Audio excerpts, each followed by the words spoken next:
Essa unidade a gente vai trabalhar a coordenação da homeostase, ou seja, os mecanismos que mantêm o controle daquelas variáveis fundamentais à nossa sobrevivência, né? Isso é garantido pelos sistemas fisiológicos, são eles que trabalham para garantir a homeostase.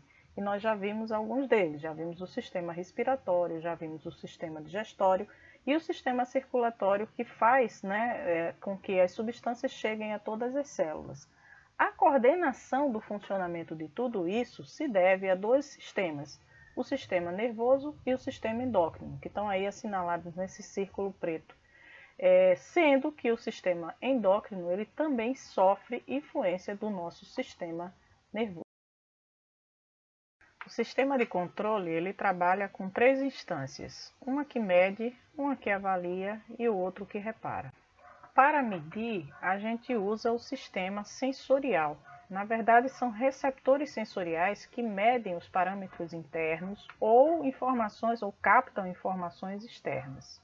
A avaliação ela é providenciada pelo sistema nervoso central. E aí lembra aí da anatomia que o sistema nervoso central ele é formado pela medula, né, e pelo encéfalo.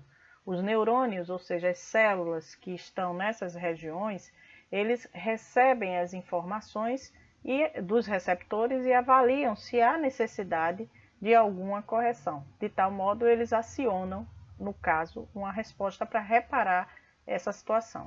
É justamente a reparação que é feita pelos sistemas fisiológicos que são acionados pelos neurônios. Esses neurônios a gente vai chamar a partir de agora deles de efetores. Eles vão acionar músculos a se contrair ou glândulas a liberarem as secreções dos seus hormônios.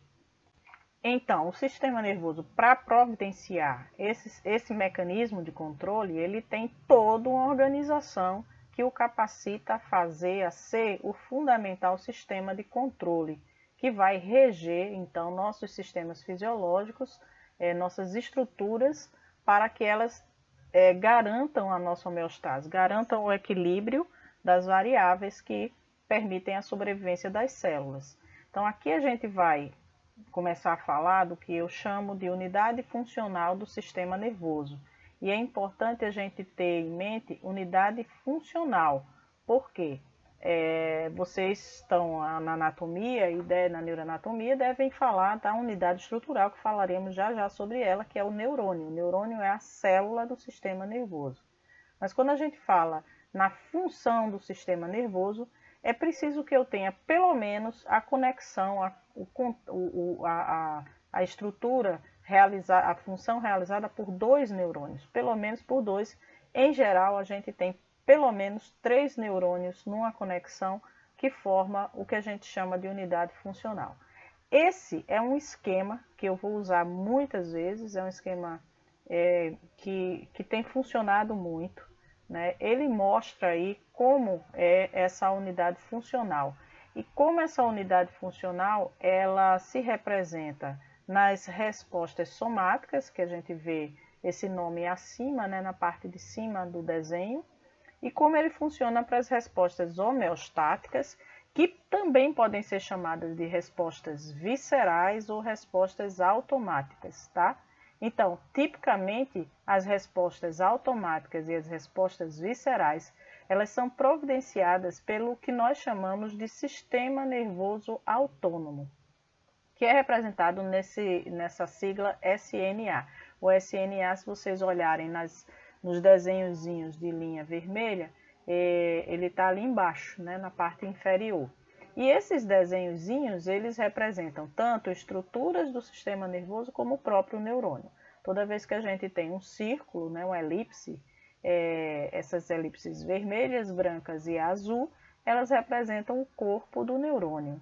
A linha que está ligada a elas representa o axônio e o final dessa linha, com um V, uma ramificação, representa o terminal sináptico ou o terminal de contato do neurônio, tá?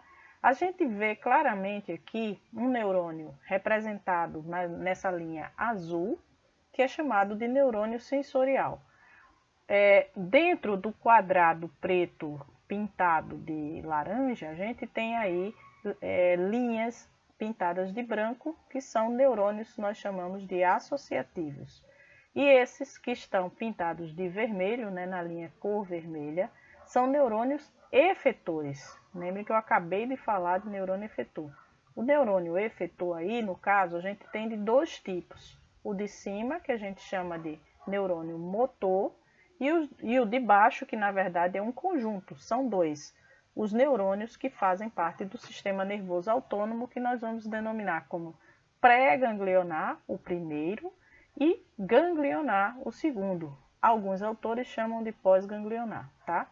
Nas pontas desse esquema, nós vemos claramente no lado esquerdo receptor sensorial, tá? Em amarelo.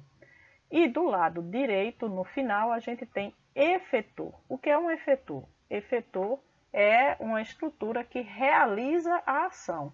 Então, nós temos os músculos esqueléticos que realizam movimento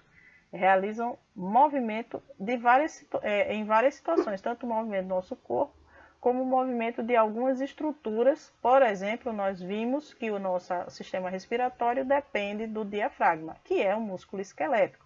Então, a contração do diafragma produz, né, o movimento, a ventilação importantíssima no sistema respiratório. Por outro lado, nós temos efetores que são músculo liso, músculo cardíaco e as glândulas. Esses são efetores. O músculo liso, por exemplo, a gente acabou de falar dele, quando ele produz, né, altera o diâmetro dos vasos sanguíneos. Ele está em torno do vaso sanguíneo e ele produz, se contraído, a vasoconstricção, se relaxado, vasodilatação. O músculo cardíaco nem precisa falar, né? É um músculo que impulsiona o fluxo do sangue, principalmente impulsiona o fluxo do sangue. Então, é um órgão extremamente importante. As glândulas, nós já falamos de várias glândulas quando estudamos o sistema digestório, como as glândulas salivares.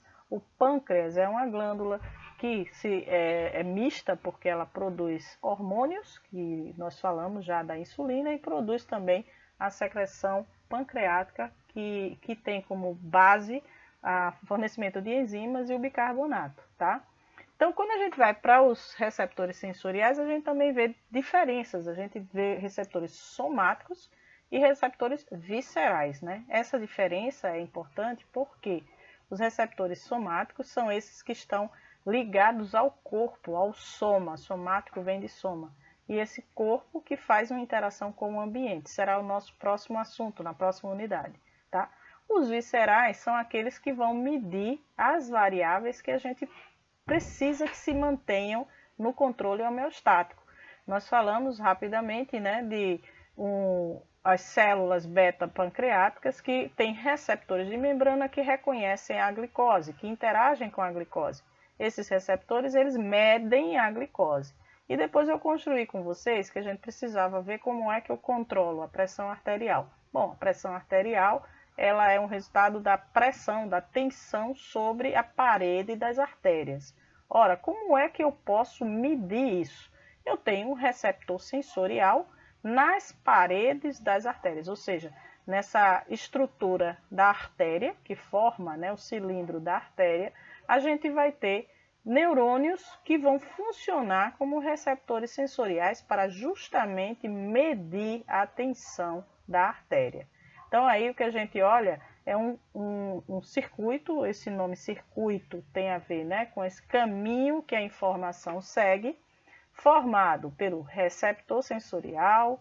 Eu tenho um neurônio sensorial, eu tenho esse neurônio sensorial se comunicando com interneurônios, ou também chamados de neurônios associativos, que são esses neurônios pintados de branco, e eu tenho os neurônios efetores, que são esses pintados de vermelho, e são esses que vão ativar os efetores, aquelas estruturas que realmente fazem a função.